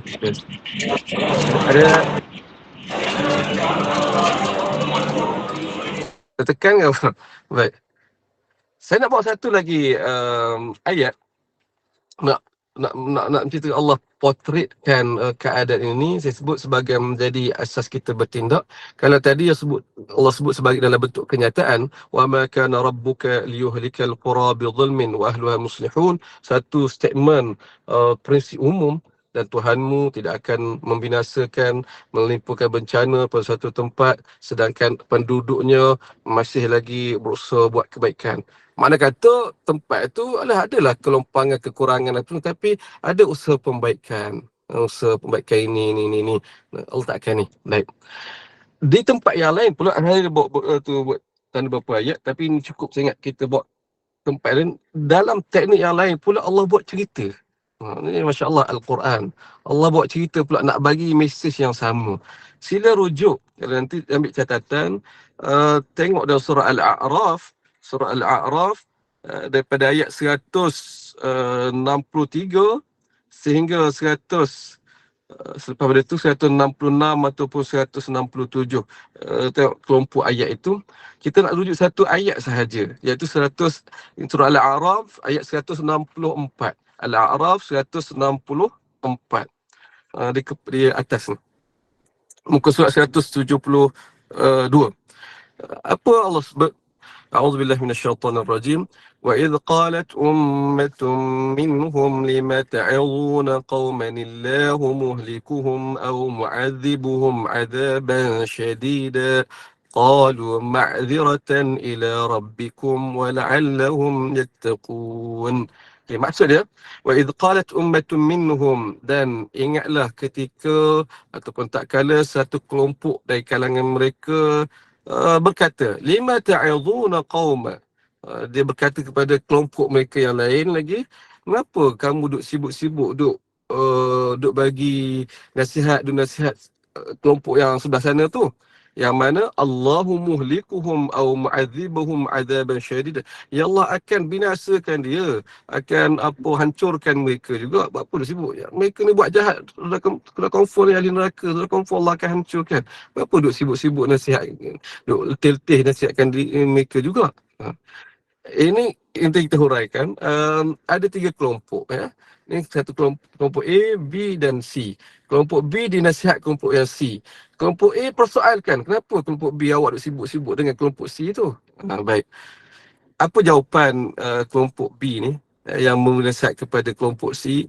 Mereka berkata, qalu ma'dziratan ila rabbikum wal'allahum yattaqun. Mereka menjawab, mudah-mudahan usaha kami ni ma'dziratan, boleh jadi sebagai orang kata alasan, sebagai uzur di hadapan Allah Ta'ala nanti, boleh jadilah backup ataupun kami boleh jawab kalau Allah tanya nanti. Wala'allahum yattaqun. Itu yang pertama. Dan yang kedua, wala'allahum yattaqun. Mudah-mudahanlah kok-koklah mereka nak dengar nasihat kami nak ni, mereka bertakwa, berubah. Baik. Surah Al-A'raf ini, ayat yang kita baca ini ialah ulangan di beberapa tempat lagi tentang satu kisah, iaitu kisah Ashabus Sabt, kan? Kisah Ashabus Sabt, penduduk ataupun masyarakat hari Sabtu. Ini merujuk pada satu masyarakat zaman Bani Israel dahulu yang kumpulan nelayan, yang kisah dia menangkap ikan hari Sabtu yang Allah larang, kan? Mereka menangkap hari, kemudian turun syariat pada zaman mereka itu, larang, orang kata tak boleh bekerja hari Sabtu. Jadi mereka buat helah. Okey, dah hari Sabtu tak boleh kerja, tengok pula ikan. Dalam hadis Nabi sebut bagaimana hari Sabtu tu dah nampak ikan timbul, macam orang kata tenganying pula dah. Macam duk mengejek, oh, kami ada hidup tak nak tangkap. Lalu mereka pun dah nampak keadaan itu, mereka pun hari sebelum nak cuti tu mereka dah tinggal siap-siap perangkapnya, bubu dan sebagainya. Okey, hari Sabtu tak kerja, hari Ahad datang ambil balik settle. Dan ini helah. Helah dalam persyaratan, dan ini haram, helah. Lalu Allah timpakan musibah kepada mereka. Kesudahan dia apa? Mereka menjadi apa? Iradah, menjadi kera. Satu kampung tu menjadi kera. Baik. Dalam ayat ini, dalam surah Al-A'raf yang kita baca ini, Allah perincikan lagi. Kalau dalam tempat yang lain Allah cerita ni hikmah kenapa berulangnya satu kisah, ada kisah-kisah yang berulang. Dia bukan berulang saja-saja, dia ada part yang Allah tambah yang ni menurut kisah. Mungkin sebelum di tempat yang lain kita baca kisah Ashabus Sabt, terus kepada orang kata akibat dia mereka menjadi kan. Rupanya dalam ayat ini, di tempat ini Allah cerita tidak sebegitu direct. Ada proses dia. Apabila satu kelompok mereka mula melanggar perintah Allah Subhanahu Wa Taala untuk tidak menangkap ikan pada hari Sabtu itu, lalu bukan semua masyarakat mereka ni bersama, tak. Ini kelompok nelayan, ada kelompok yang lain apa semua ni, mereka terpecah kepada dua. Satu kelompok yang kata, lantaklah mereka nak ni buat benda tak betul, aku kisah apa, ini orang salih, orang baik sahaja. Tapi ada satu kelompok muslihun tadi, tak kena ni, kita kena nasihat ni, tak boleh awak buat macam ni. Awak tak boleh buat macam ni. Apa ni, tak kena dari sudut agama. Menyibuk pula. Ini saya sebut ada 3 kelompok, A, B dan C. Lalu apa yang berlaku sampai satu keadaan, kelompok A, kelompok B lah kita sebut ni, kelompok yang memberi nasihat ini, mereka akhirnya terusir. Mereka menyibuk atau menyibuk sangat dengan apa yang berlaku itu, mereka terusir, kena keluar daripada kampung. Dan mereka sendiri ada mereka tidak duduk sekali ni tu, tak nak ubah dah ni. Lalu mereka keluar. Sebelum pada itu, kawan-kawan mereka yang baik-baik ni persoalkan dalam ayat yang kita baca ni 164. Kenapa awak kamu duk sibuk-sibuk ni? Tak apalah, biar dia orang nak buat ni, tak ada orang, kita dah nasihat tak berapa dah ni, tak dengar kata dah, lebih kurang kita buat cara kita, dia buat cara dia. Ini sikap kita kata kelompok A tadi. Yang tu yang dijawab, tak, kita kena buat juga ni, mudah-mudahan usaha kita buat yang mampu kita gini. Pertama, adalah jawapan kita untuk diri kita sendiri. Akhirat nanti Allah tanya, kenapa kau tak nasihat, kenapa kau tak buat ni? Ya Allah, aku dah buat, aku dah ni. Tapi mereka tak ni. Dan yang kedua, mudah-mudahan ni saudara kita juga, kita orang kampung kita juga, kita nasihat, mudah-mudahan mereka dengar, berubahlah mereka ni. Dan adakah mereka dengar? Tak. Nah, akhirnya disumpah jadi kera semua. Dan dia diceritakan dalam hadis bagaimana satu hari kelompok yang baik ini, yang muslih ini, datang nak ziarah keluarga mereka ke kampung mereka. Tengok tak ada orang seorang pun, tapi banyak kera. Apa ni? Kera main mana pula kera ni? Lepas tu kera tu, laulah baru mereka perasan kera tu nampak lain macam, jadi baik bukan liar, datang buat dekat dengan berair mata, tengok macam lebih kok ni Mamat tu ni rupa baru tahu Allah sumpah mereka menjadi disebabkan kejahatan mereka lakukan. Baik, nak kita dalam hal ini bagaimana Allah tonjolkan satu kumpulan ini. Yang ni Masya Allah, satu tonjolkan kumpulan ini yang kita mungkin tak perasan. Saya sendiri tak perasan sebelum pada ini. Apabila baca kisah Ashabul Sad, bahawa ada kelompok yang memberi nasihat ini, dan kelompok inilah yang selamat. Adapun kelompok yang tadi, yang A yang salih, yang dia tidak beri nasihat dan dia tidak bersama buat kerja, tapi dia duduk tak tengok saja, juga dalam menurut pendapat ulama, mereka juga yang turut disumpah menjadi juga sekali-sekali, walaupun tak buat kejahatan, tapi tidak menghalang kejahatan itu, dengan mereka sekali disumpah menjadi waliyazubillah. Jadi ini saya nak gabung tadi dengan hadis Nabi SAW. Bagi Nabi sebut tadi, keburukan itu akan menimpa juga jika berleluasanya kejahatan, bermaharaja kejahatan. Apabila kejahatan yang mendominasi suatu tempat itu. Maksud kata, apa maksud kejahatan tu? Orang jahat yang mendominasi dengan kita tak buat apa. Kampung, contohlah kampung, orang antara kampung, dekat kampung saya ini berlaku bimbang dah. Apabila orang tak berani nasihat dah, orang bukan tak berani, tak nak nasihat, lantaklah anak jiran kita. Anak jiran kita ni tahu saya balik kampung, Allah, kita duduk kampung, tapi kita cerita apa, anak-anak budak-budak kecil kita kenal, tapi mak ni tak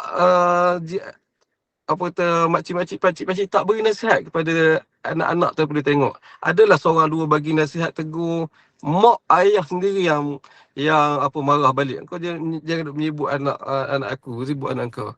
Apabila biar macam tu, surau pergi kuliah ikut ni. Tapi apa yang berlaku pada hari ni, berlaku ketakutan. Iaitu kat kampung saya tu, kita kampung penanam, generasi penanam.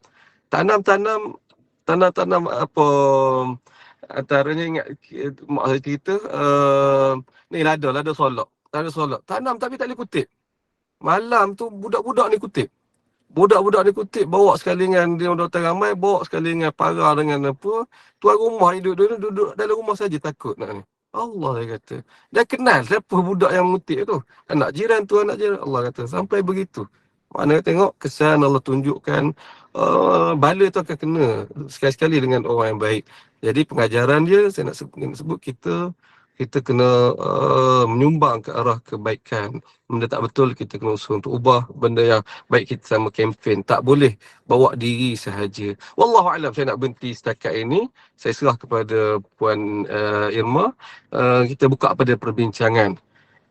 Sebelum pada tu, saya nak tutup dengan hadis tadi, secara tidak langsung, dari sudut pedoman berumah tangga, kita dapat bahawa Nabi SAW meluahkan kebimbangan. Dan bukan ini sahajalah, nanti kita akan jumpa hadis yang lain juga dengan isteri. Sebab itu dalam kehidupan berumah tangga, lagi kita ada pasangan kita, ambillah peluang itu, jangan tanggung perasaan seorang-seorang.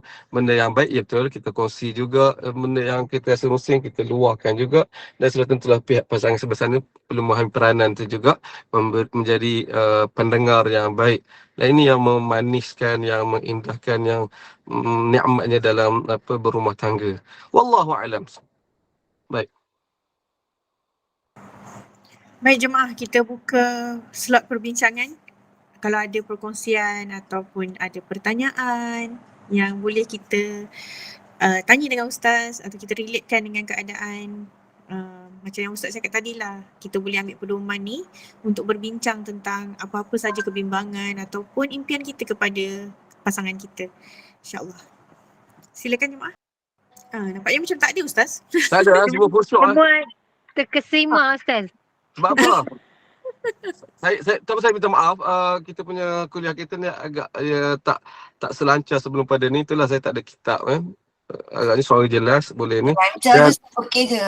Dan Okey, berlaku di hal. Masya-Allah. Cuma taklah malu nak share impian. Yang share dengan pasangan masing-masing lah. Ustaz nak tanya sikit. Saya?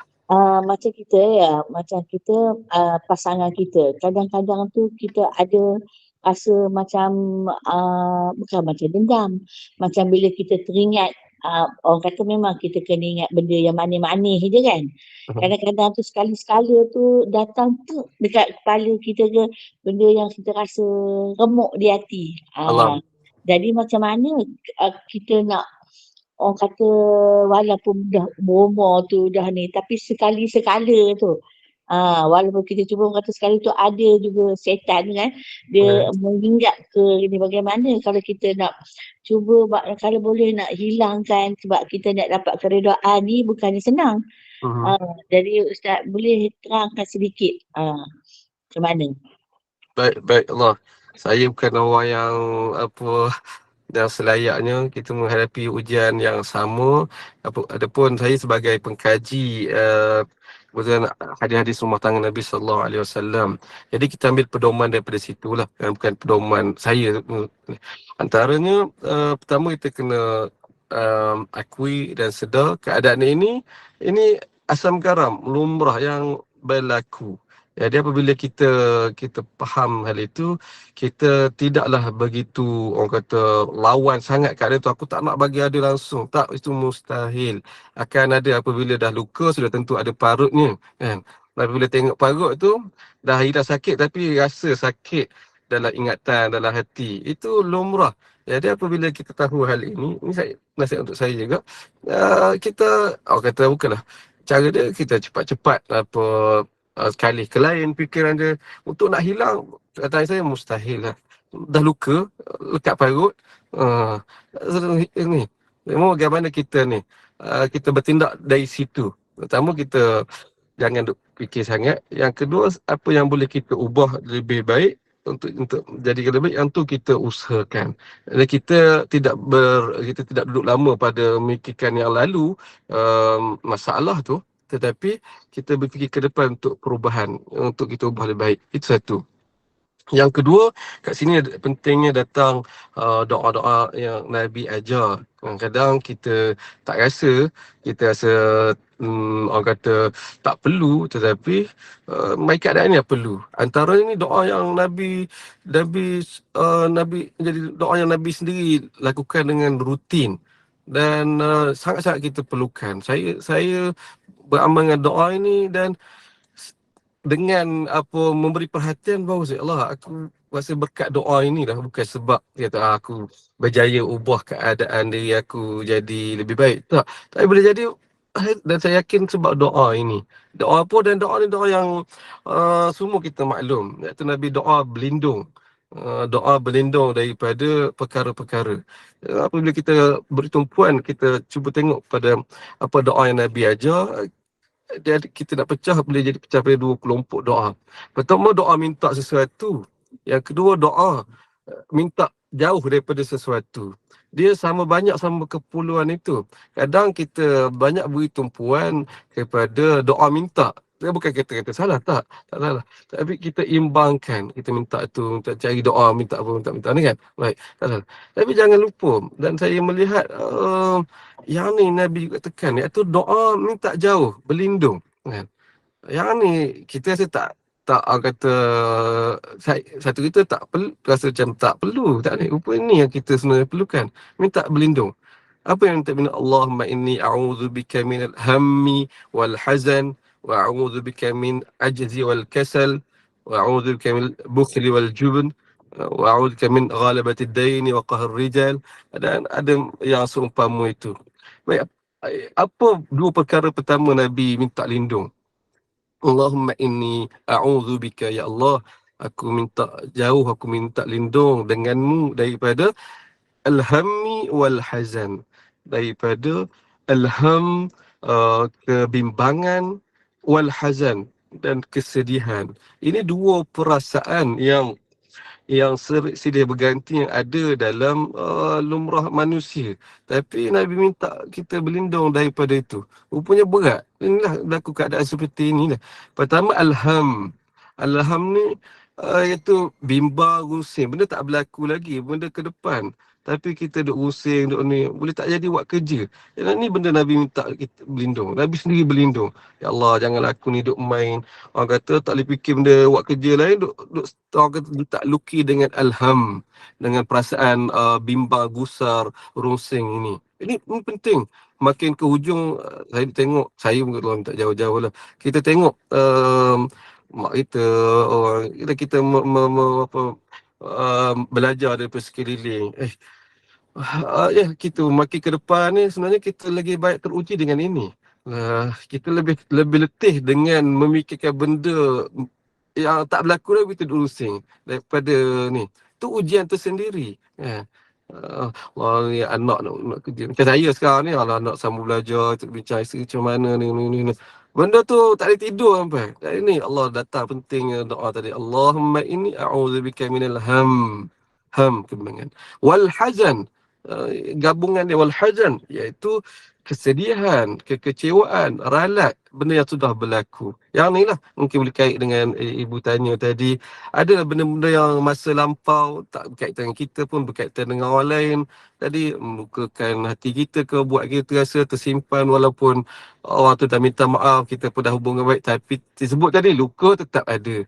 Jadi apa yang kita ni minta lindung Allah Ta'ala. Benda tu akan datang. Lindung ni maksud kata benda tu berlaku, datang, menyerang, datang menempur. Tapi kita berlindung. Kita ada perlindungan, ada perisai daripadanya. Datang, boleh tempis. Boleh tempis segera. Tak lama lah kita terkesan dengan itu. Datang perasaan apa, duk teringat, Allah dulu dia begini ni. Itu. Mari doa tu. Mungkin ketika berlaku itu juga kita minta, kita terus tuturkan dari mulut kita dengan doa itu. Allahumma inni a'udzubika minal hammi wal hazan. Allah, ulang tu. Dia lawan balik serangan mental kita pada ketika itu. Wallahualam, yang ni saya boleh respon secara spontan lah. Saya cuba menjiwai aku menghadapi situasi yang sama juga. Dan saya sebut tadi pengalaman saya bukanlah dengan ibu-ibu lebih ni, tapi saya pegang doa ini, doa, dan sangat-sangat membantu. Doa ni Nabi doa, doa minta lindung daripada 8 perkara ni, Nabi doa dalam solat. Yang ni nak bincang tempat yang lain untuk penting lah. Jangan lepaskan tempat yang Nabi berdoa. Antara doa dalam solat. Kita mungkin dalam solat berjemaah tak mampu buat, tapi kita ada solat sunat, solat sendiri, kat situlah kita berdoa. Doa dalam ada 7 tempat doa dalam solat. Yang 2 tempat utama ialah ketika sujud, doa banyak. Yang kedua ialah yang ni banyak dirakan dalam hadis, iaitu selepas tasyahud qabla salam, ba'da tasyahud qabla salam. Selepas tasyahud sebelum salam. Yang ni saya duk kempen juga, kita terlepas. Ramai yang kita terlepas. Habis fil alamin innaka hamidum majid, Allahumma inni as'aluka, minta banyak doa yang terakam, Nabi doa kat situ. Habis antara Nabi doa, Allahumma inni a'udzubika minal hammi wal hazan, wa a'udzubika minal ajzi wal kasal, wa a'udzubika minal jubni wal bukhl, wa a'udzubika min ghalabati ad-dain wa qahr rijal. Dan doa lagi, Allahumma ba'idni bagainya. Assalamualaikum warahmatullahi, Assalamualaikum warahmatullahi. Tumpuan lain doa dalam solat dengan doa dua di luar solat. Kemudian kita nak repeat doa selepas solat itu, dipersilakanlah. Tapi yang saya sayangnya apabila kita terlepas atau kita sengaja lepas doa yang tempat yang makbul, kita dalam solat kita tak doa, habis salam, lepas zikir kita baru doa. Sayanglah kita melepaskan waktu yang afdal, kita buat pada waktu yang kurang afdal. Dalam keadaan tidak ada, kita kata tidak ada halangan pun. Adapun ketika bersolat berjemaah, itulah ada halangan lah. Kita ikut imam, tak apalah. Ni dalam solat sendirian. Banyakkan berdoa dalam solat itu sendiri. Atau doa Nabi tadi, khusus Nabi minta lindung pada tadi, antara yang kebimbangan kita dalam solat. Wallahu'alam. Harap membantu. Alhamdulillah. Terima kasih Ustaz. Sama. Ada soalan? Apa sambil-sambil kalau tak ada soalan kita ni. Doakan juga projek ni banyak. Ada satu projek saya tengah ni podcast. Ada pihak minta saya buat podcast, bergabung dengan dia orang apa semua tu. Semalam baru bagi paperwork tu, duk tengok podcast. Fokus dia pasal inilah ilmu rumah tangga lah. Saya duk baca lah konsep dan sebagainya. Jadi mari siau bimbang. Jadi fikir balik ni nak respon. Yalah, konsep ideal podcast itu nak bincang, nak orang kata respon kepada isu-isu kekeluargaan yang berlaku. Saya duk baca, penting ni untuk menjawab kalau ada isu rumah tangga ni, kita gini penting. Tapi sedar dia, aku bukan orang selayaknya tu. Ingat balik, kena posisikan diri lah. Saya boleh input pada podcast itu pun dari sudut ini kajian tentang rumah tangga. Input saya respon kaitkan dengan hadis-hadis rumah tangga Nabi, hadis-hadis rumah tangga sahabat sebagai orang kata menjawab persoalan itu. Bukannya bawa pengalaman saya tu, bukan. Saya bukan letak diri sebagai orang kata apa pakar rujuk atau expert ilmu rumah tangga. Tu jauh sekali. Kita tak ke depan panjang umur tak tahu lagi apa yang berlaku 10-20 tahun akan datang. Sekarang ni alhamdulillah Allah tak uji lagi, tapi kita tak tahu sebab kita kena ingat, saya punya ni kita akan tengok ujian rumah tangga itu beratnya di hujung-hujung usia, berat. Saya nak ada kongsi ke tak pada ibu saya. Ni kalau ada soalan boleh lontarkan. Ni terakhir saya. Adik saya dia peguam syar'i yang ni praktis di satu tempat, satu kawasan. Saya tak nak sebut, dan sebelum saya sebut takut jadi terasa pula. Di satu kawasan dia ada firm dia satu hari dia kongsi dengan saya. Dia kata, abang, so ni dia punya statistik kes firma dia lah yang ni. Dia kata, duduk tengok duduk ni, dia kata banyak kes perceraian, pasangan perceraian yang dihandle datang dari dua kelompok, kata, dua kategori. Pertama, pasangan yang 5 tahun ke bawah baru kahwin. Ini banyak, kata, banyak dia handle. Baik. Kelompok yang kedua, kelompok ni lebih ramai daripada kelompok yang ni, iaitu kelompok yang 20 tahun dah kahwin, yang umur 50, 60 kata. Yang tu banyak dia handle ni, makin lebih banyak daripada ni. Dia tanya, apa jadi gini bang? Saya tak boleh jawab. Fakta statistik tu yang saya lagi terkesima.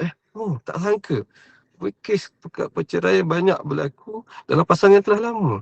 Ustaz, Saya kadang-kadang doa pun silap juga Ustaz. Sebabnya masa dalam pengantin tu, masa hari bersanding tu, selalu doa dia cakap macam ni tu. Ya Allah, Tuhanku, pandangkanlah jodoh mereka ni sehingga ke anak cucu.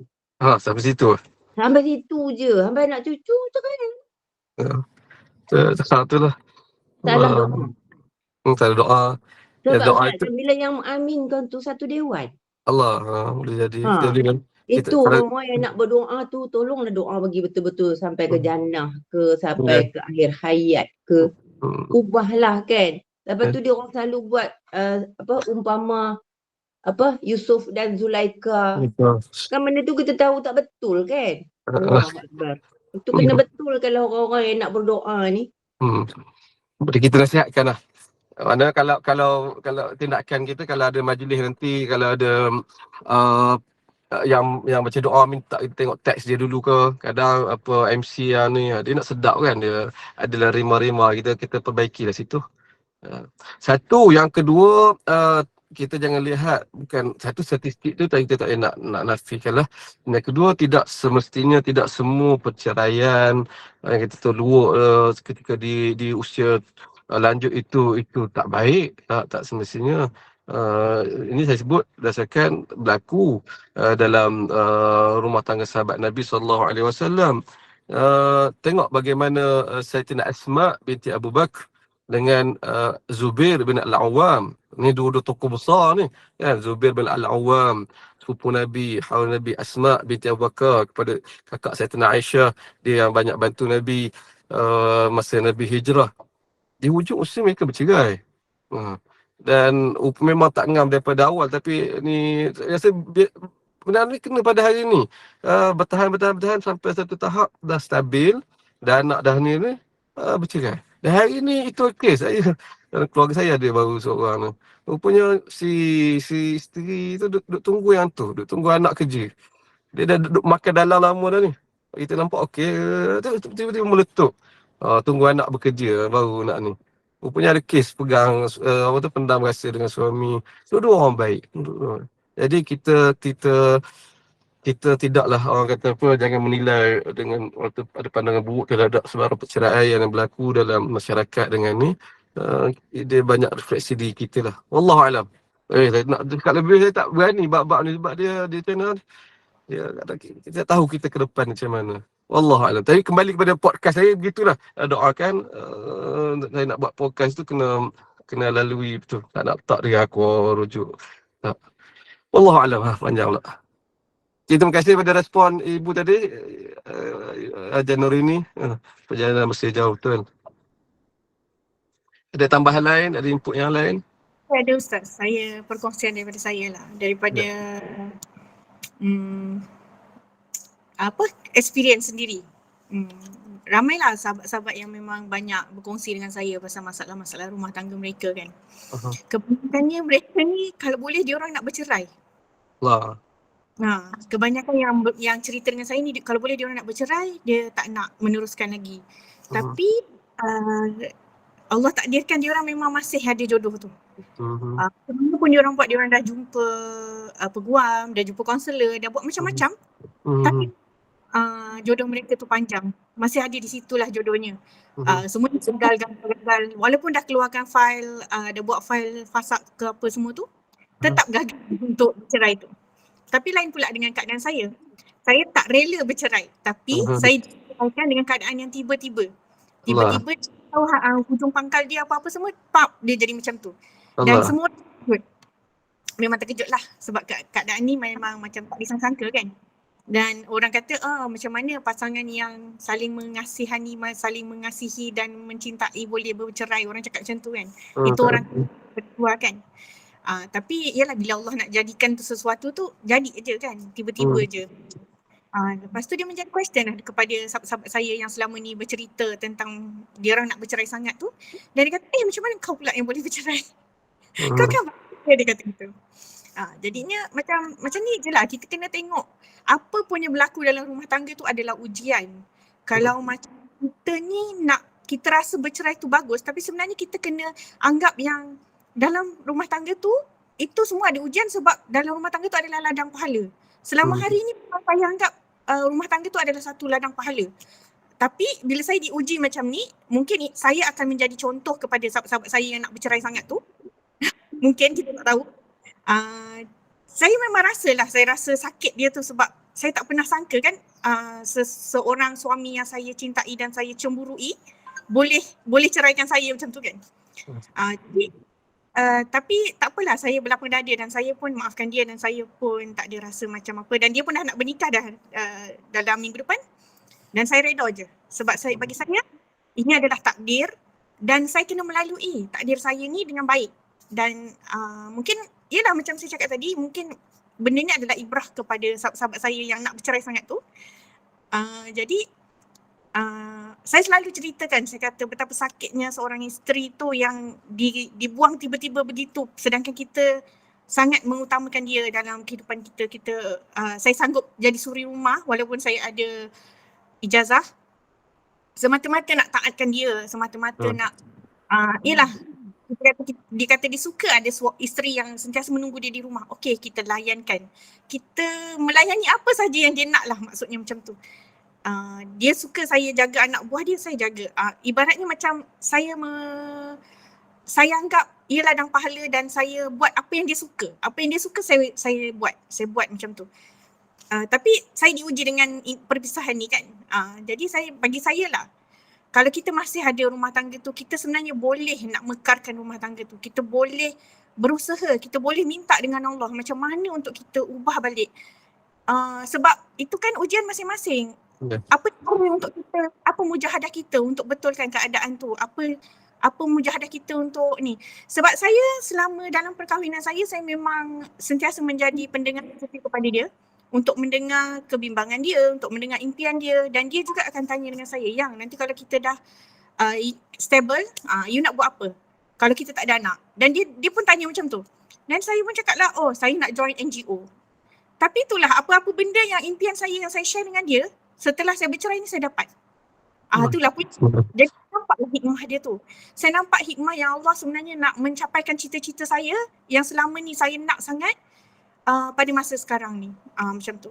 Dan sebenarnya apapun keadaan, kita bercerai ke, kita masih dalam rumah tangga ke, itu semua adalah ujian kita. Dan yang penting sekali kita kena ingatlah yang sebenarnya setiap perkara yang berlaku tu banyak hikmah dia.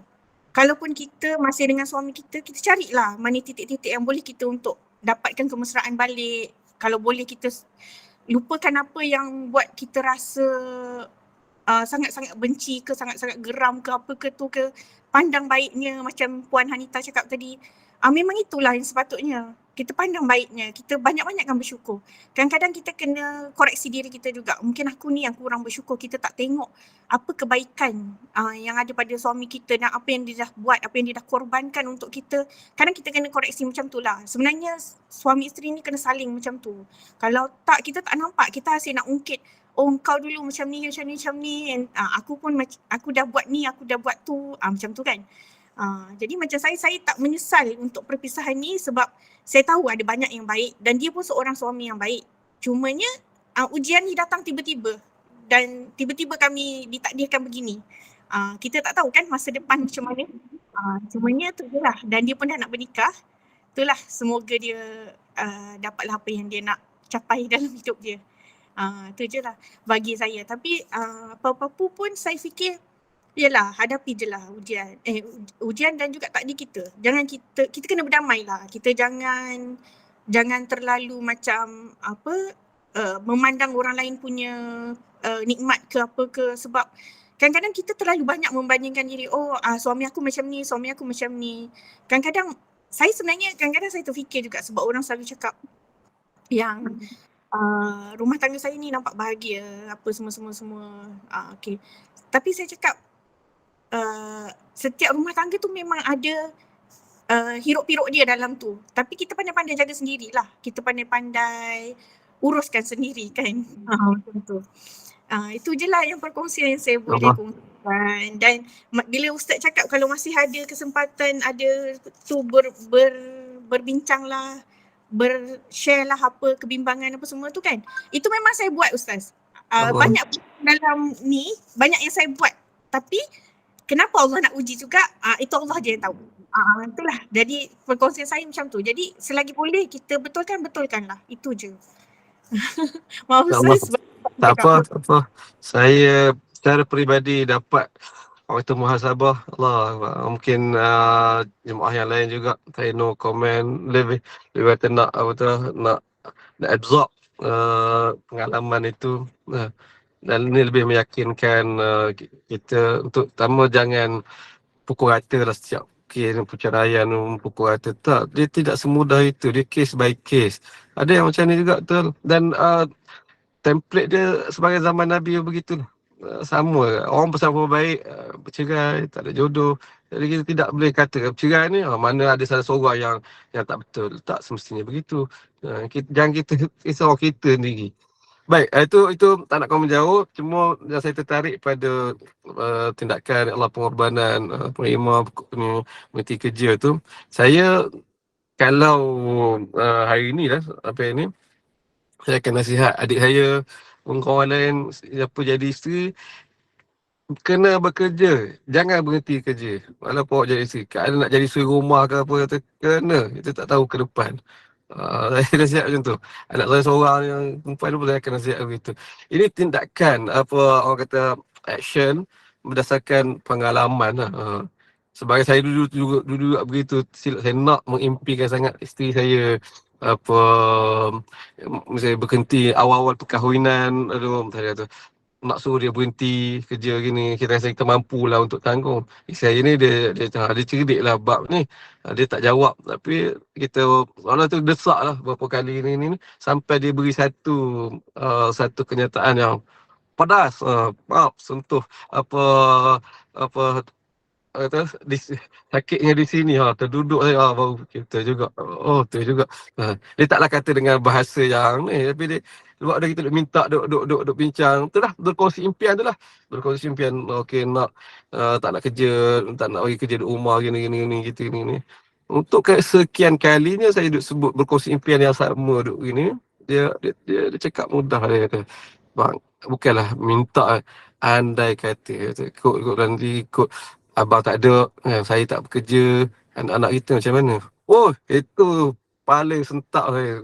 Lepas tu baru terfikir, oh betul.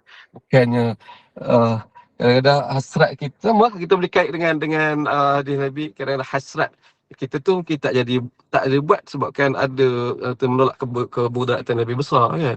Lepas tu sejak situ dia fikir, oh lah betul juga. Kita ni seolah-olah aku tak nak isteri aku bekerja ni seolah-olah aku ni rezeki anak, rezeki isteri tu ni daripada aku. Belum tentu. Allah tarik kita mati dulu, anak kita macam mana, isteri kita nak gerak macam mana. Dan itu berlaku depan mata. Ada keluarga yang suami isteri dia boleh bekerja tapi tak bekerja, cerai, sangat-sangat teruk keadaan dia. Begitulah wallahu alam. Tadilah secara umum tindakan, kalau ibu boleh war-warkan juga ini nasihat dia, kita tidak jadi halangan untuk menjadi isteri yang soleh, ibu yang penyayang walaupun menjadi seorang yang bekerja, yang berkerjaya. Wallahu alam. Betul Ustaz. Kalau saya cakap macam ni dengan kawan-kawan. Kahwin ni bukan kontrak mati. Sementara ada jodoh. Allah. Kalau ada jodoh panjang sampai mati. Kalau tak ada jodoh panjang berhenti di tengah jalan. Jadi prepare lah diri untuk masa depan. Kalau kita kerja ni, kalau suami tak ada, insya-Allah boleh meneruskan hidup. Saya tengok kalau yang tak ada kerja tu, ya Allah susahnya Ustaz. Kena balik kampung, bawa anak-anak balik duduk rumah mak, nak makan susah, nak itu susah. Bukanlah kita tak ada rezeki daripada Allah, ada, tapi kena usaha lebih. Tapi kalau kau ada kerja, kurang-kurangnya nak makan tu cukup lah, insya-Allah lah. Nak mewah-mewah tu mungkin letak kan. Itulah saya nasihatkan anak-anak pun, jangan berhenti kerja. Usahalah macam mana pun untuk uruskan rumah tangga. Tapi jangan berhenti kerja. Buatlah kerja. InsyaAllah. Ya, sama. Alhamdulillah. Baik. Allah Akbar. Sayu Allah. Sebab kita tak tahu ke depan, insyaAllah. Tak jauh. Baik, macam mana perbincangan kita lagi? Terima kasih Puan Zarina. Boleh kita setuju semua. Kempen perempuan, anak, jangan berhenti kerja. Ustaz suami, kami isteri. Macam mana tu? Kontra. Itulah. Tapi tetap saya melihat saya posisi sebagai seorang ayah bakal ayah dan ialah bakal ada anak nanti akan jadi isteri kepada orang lain. Saya dah set dah. Bahkan saya abang kepada adik saya 4 orang adik perempuan. Memang ada seorang nak berhenti, saya tak bagi. Saya bagi ayat-ayat isteri saya tu lah. Tu tak jadi berhenti. Sebab gini, kita kok kawan dalam hidup ni lah, kita susah tak apa. Tapi jangan sampai menyusahkan orang. Itu saya punya prinsip hidup macam tu lah. Kita aku tak ni. Tapi jangan. Peringkat kita susah sampai menyusahkan orang. Itu rasa rendah sangat lah. Itulah saya. Wallahualam. Alhamdulillah, jazakallahu khairan buat Ustaz Al-Fadil Ustaz Muhammad Luqman bin Bahtah atas perkongsian dan pencerahan ilmu serta penceritaan yang menarik. Lalu semoga kita semua dapat faedah dan istifadah dalam kehidupan seharian kita, dan saya mohon agar Allah kurniakan kefahaman ilmu kepada kita pencinta ilmu serta mendapatkan ilmu yang bermanfaat. Jazakumullahu khairan buat semua barisan pengurusan Jemaah Nur Iman dan jemaah hadirin pecinta ilmu serta penginfak istiqamah pilihan Allah yang telah mengimarahkan halaqah ilmu pada pagi berbahagia ini, dan semoga kita kekal terpilih lagi untuk menghadiri taman-taman syurga pada pukul 5.10 petang nanti, sebuah kuliah berkitab Fiqh Mazhab Imam Syafi'i jilid pertama bersama Al-Fadilah Hajah Ustazah Nurliah binti Haji Kasmuri sebagai slot kuliah asal kita nanti. Saya Adik Irma binti Sukir, moderator bertugas mewakili pihak pengurusan Gemah Nur Iman, memohon maaf atas hilaf dan kelemahan dari pihak kami. Bagi menangguhkan majlis yang penuh barakah ni, saya mohon Al-Fadil Ustaz untuk menutup kuliah pada pagi ni dengan bacaan tasbih kafarah dan suratul As. Saya akhiri kalam dengan lafaz mulia, wabillahi taufik wal hidayah. Assalamualaikum warahmatullahi wabarakatuh. Baik, bismillah. سبحانك اللهم وبحمدك أشهد أن لا إله إلا أنت أستغفرك ونتوب إليك. بسم الله الرحمن الرحيم. والعصر إن الإنسان لفي خسر إلا الذين آمنوا وعملوا الصالحات وتواصوا بالحق وتواصوا بالصبر. Terima kasih semua. Assalamualaikum warahmatullahi wabarakatuh.